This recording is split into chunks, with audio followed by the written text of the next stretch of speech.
Eurovisioni po zhvillohet këtë vit mes polemikash të forta politike dhe ndryshimesh të rëndësishme në sistemin e votimit. Organizatorët e festivalit kanë vendosur rregulla të reja pas kritikave të shumta për mënyrën se si Izraeli arriti të mobilizonte votat publike në edicionin e kaluar. Unioni Evropian i Transmetuesve, organizatori i Eurovisionit, njoftoi se numri maksimal i votave që mund të jap çdo person është reduktuar nga 20 në 10. Sipas drejtuesit të Eurovisionit, Martin Green, vendimi erdhi pas shqetësimeve të disa televizioneve pjesëmarrëse, të cilat ngritën dyshime për fushate disproporcionale promovimi.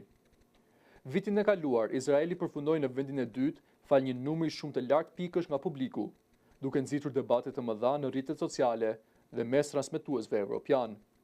Një tjetër ndryshim këtë vit është rikthimi i jurive edhe në fazën gjysmëfinale të konkursit, me synimin për të krijuar një balans më të drejtë mes votës profesionale dhe asaj të publikut.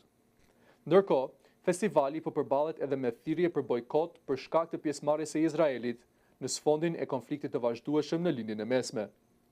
Organizatorët i dhanë gjithashtu një paralajmërim zyrtar transmetuesit publik izraelit Kan, pasi këngëtarja Noam Betan publikoi video ku kërkonte njerëzve të votonin 10 herë për Izraelin. Eurovisioni deklaroi se sjelljet të tilla nuk përputhen me frymën dhe rregullat e konkursit. Për të shmangur manipulimet, organizatorët thanë se procesi i votimit do të monitorohet nga një organ i pavarur kundër mashtrimeve.